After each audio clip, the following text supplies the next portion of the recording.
Well, today is the 19th of July, 2011, and in the United States and Greece and Portugal and Italy, and indeed in Spain and many other places around the world, debt is creating slavery. Governments have spent without taxing, and now they have to tax without spending.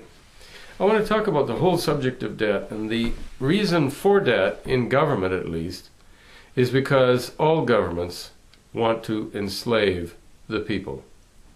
That's a radical statement, I suppose, but whether it's conservative, liberal, socialist, communist, democratic, whatever you want to call it, governments love to spend other people's money with the illusion that they can do for people better than people can do for themselves. And this illusion is a very comfortable one for people who don't want to do anything for themselves. We have socialized medicine here in Canada. We have an HST, which is supposed to be a more efficient tax. It's going to take the money quicker and easier from the people. This is not a commendation for this tax. It's like giving a bigger supply of alcohol to an alcoholic to give more money quicker to government.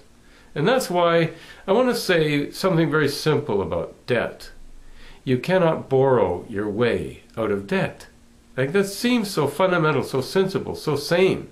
But the United States of America, under the guise of, quote, debt reduction, at least as far as the Obama administration is concerned, believes that you can reduce debt by increasing the level of indebtedness, raising the credit ceiling.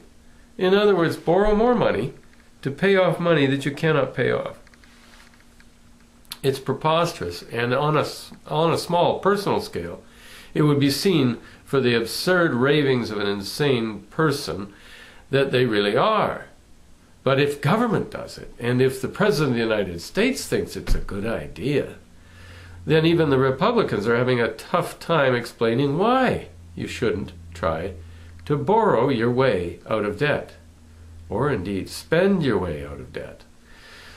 One of the fundamental principles of individual responsibility, which is the essence of a stable society, is the concept that you do not buy what you cannot pay for.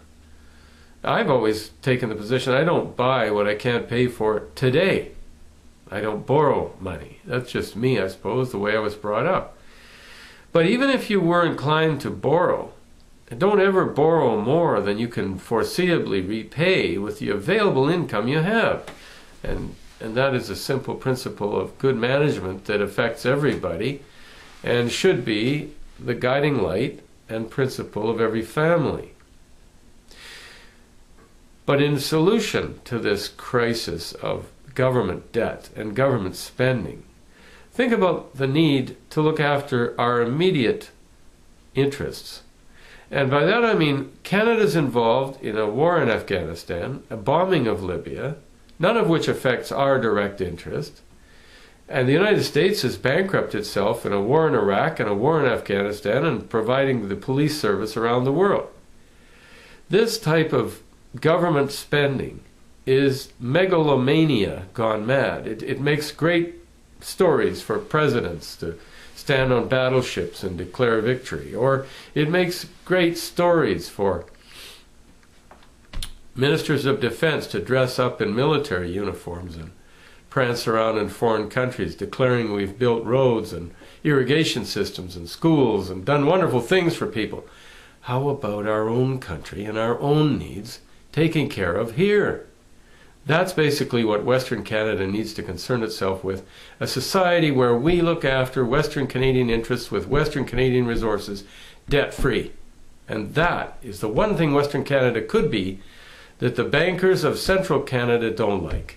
And that's the main reason why, for individual responsibility and for the benefit of future generations of Western Canadians, we have to free the West, and do it now.